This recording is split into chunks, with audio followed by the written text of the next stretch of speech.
Hey, today is part 1 of my studio tour, where I show you how everything is connected and how I make music.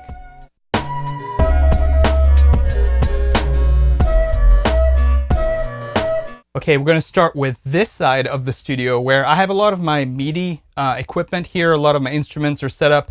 This is a Jasper 4-tier rack, so keyboard rack. And so it's made of these tubes and you can adjust the different shelves. We're going to start with what I use to control my equipment. It is the Linnstrument from Roger Linn. I have a video about this, don't miss it. I love this instrument and there's going to be more videos about that. It's my main controller now. I like it better than a keyboard, and I have a background in classical piano, so it says a lot. I also have a keyboard down there, my Prophet XL, and it has very good orchestral sounds, piano sounds, and all that. I don't really use it as a synthesizer per se, but it's a nice way to have orchestral sounds and piano sounds without turning on the computer, which, if you know me, by now you know computer, I'm fine with it. I'm going to use it more and more for the Linnstrument because it has very good software synths that work really well with the Linnstrument. But if I can help it, I do everything in hardware, including if I want to make something symphonic, like, you know, strings and choir and stuff like that. So that's why I got the Prophet XL. And it was also a master controller for me, but really I like the Linnstrument so much right now, I'm mostly using that to play now.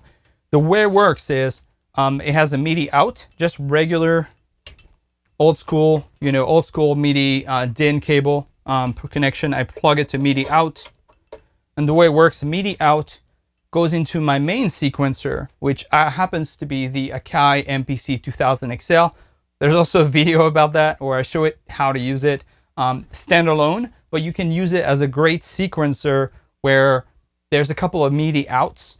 Each MIDI outs has 16 channels, and so you can plug MIDI out. I have MIDI out going into my Oberheim Expander, which is a really nice analog synthesizer from the mid-80s. I need to do lots of videos about this because it's really deep and it sounds gorgeous.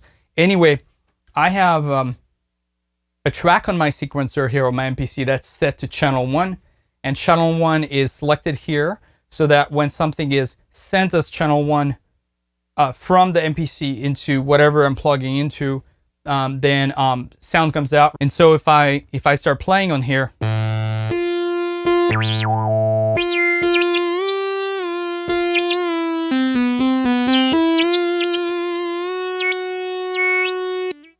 because it's a expressive controller, I get control over the timbre, so it sends a CC message, and into my expander here I selected that to control how to open the filter, right? So you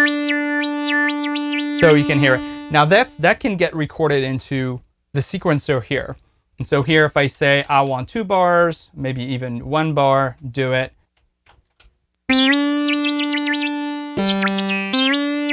Yeah.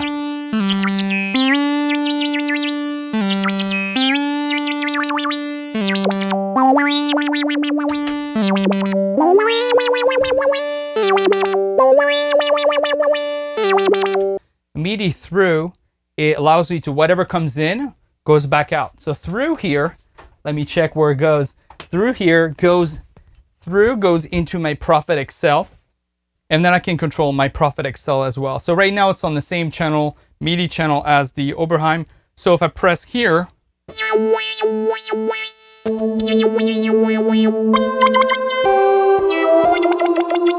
you can hear both a choir, it's called Navi choir, and you can also hear the Oberheim sound, right? So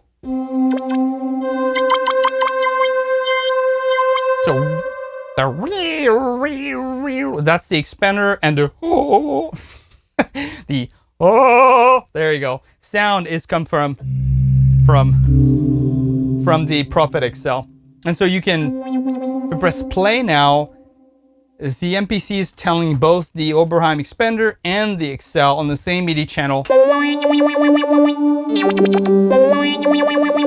We have the Dave Smith, Roger Linn, and Dave Smith collaboration Tempest analog drum machine. It's a really nice drum machine. Actually, it's also basically a 6-voice, poly synthesizer as well, with both digital and analog oscillators analog pit filters, and it's just a really nice drum machine. So there's something else going on with MIDI, is MIDI Clock. So we have the Tempest. I mentioned the Tempest. It is a drum machine, so it's going to have, you know, it's going to play, it's going to have rhythm. It's a sequencer for its own sounds, as well as the Akai MPC, as well as maybe my EMU SP1200, and maybe some other synthesizer that has, you know, sequences in it. So the way it works is the Tempest is set up as slave, not master.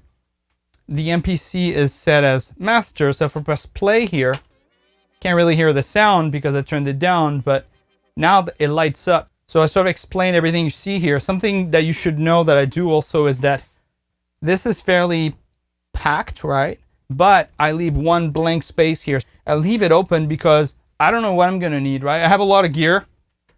And so, for example, if I was to pick up this this XOX, it's a handmade TB303 Roland, TB303 clone. It has 303 components inside, the same ones. It also has, like, this one has 11 mods. It's called the Atomic mods or something. All kinds of just crazy switches and things. I love this thing, but I don't use it all the time, right? I use it rarely, actually. But when I use it, I grab it, put it here, find a power supply, hook it up, plug the MIDI.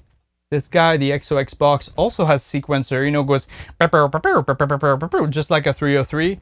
And so it needs to be slaved to my MPC. And so when you press play, it's going to play the Tempest and the MPC and also the XOX Bass Line. Okay, that's all about this side of my studio.